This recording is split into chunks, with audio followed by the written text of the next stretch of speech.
নমস্কার বন্ধুরা, আজকে আমি আমার রান্নাঘরে রান্না করব চটপটা চিকেন কারি। দেখুন, চিকেনগুলোকে খুব ছোট্ট ছোট্ট করে কেটে নিয়েছি যাতে নুনটা ভালো করে ঢোকে। এরপরে ছোট ছোট করে আলু কুচিয়ে নিয়েছি, পরিমাণ মতো পেঁয়াজ কুচি করেছি, ক্যাপসিকাম কুচি, রসুন কুচি, লঙ্কা, ধনেপাতা কুচি এবং পরিমাণ মতো অল্প একটু টক দই ফেটিয়ে রেখেছি। দেখুন, কড়াতে আমি তেল দিয়ে দিয়েছি। তেলের মধ্যে গোটা গরম মশলা আর দুটো তেজপাতা দেব এবং একটু ওয়েট করব যতক্ষণ না গরম মশলার একটা সুন্দর গন্ধ বেরোয়।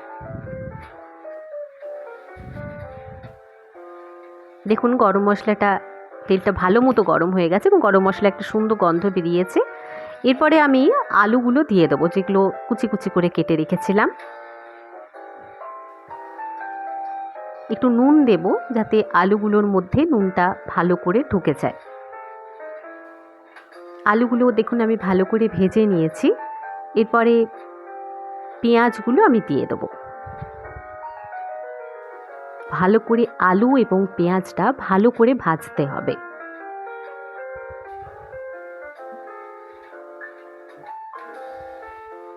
দেখুন, আমি ভালো করে মিক্সড করে নিচ্ছি আলু এবং পেঁয়াজটাকে।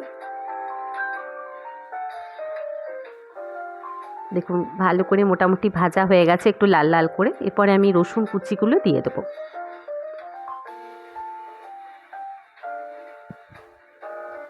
এরপরে আমি ক্যাপসিকাম কুচিগুলোও দিয়ে দেবো এবং ভালো করে সবগুলোকে মিক্সড করব এবং একটু ওয়েট করব, একটা সুন্দর গন্ধ বেরোবে যেহেতু ক্যাপসিকামটা দেওয়া আছে। একটু ওয়েট করে যাব। এরপরে দেখুন, কাঁচা লঙ্কাগুলো আমি দিয়ে দিলাম। আমি মাঝখানে চিকেনটাকে একটু সেদ্ধ করে নিয়েছিলাম, ওই সেদ্ধ চিকেনটাও দিয়ে দিলাম। এরপরে ভালো করে সব মশলাটার সাথে, সব ভাজাগুলোর সাথে আমি ভালো করে চিকেনটাকে মিক্সড করে নেব।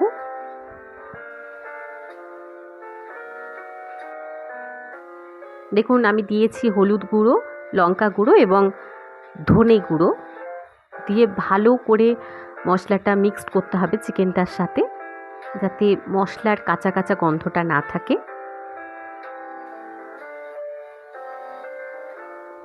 দেখুন, ভালো করে মিক্সড করেও নিয়েছি আমি।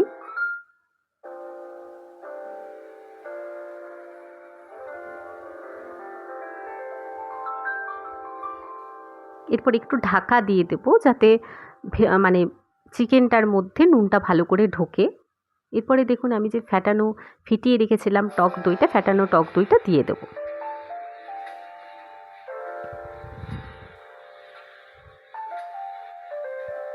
এরপর ভালো করে মিক্সড করে নিচ্ছি যাতে দইয়ের যে একটা কাঁচা গন্ধ থাকে সেটা যাতে না থাকে। এই রান্নাটা আমি আমার এক কাকিমার কাছ থেকে শিখেছি। দেখুন, চিকেনটা সেদ্ধ করেছিলাম, তার জলটাও অল্প দিয়ে দিলাম।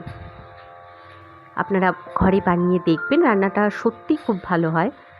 আমি একটু কাসুরি মেথি দিলাম, এটা অপশনাল, আপনি দিতেও পারেন, নাও দিতে পারেন। আমার পার্সোনালি আমার নিজের কাসুরি মেথির গন্ধটা খুব ভালো লাগে। ভালো করে মিক্সড করে নিলাম। এরপরে একটু আমি গরম মশলা গুঁড়ো দিয়ে দেবো। রান্নাটা জাস্ট আমার কমপ্লিট হতেই চললো। জলটা একটু মরবার পর্যন্ত আমি ওয়েট করব, যতক্ষণ না জলটা একটু মরে এবং গ্রেভি গ্রেভি থাকে। এরপর ধনেপাতা কুচিগুলো দিয়ে দিলাম।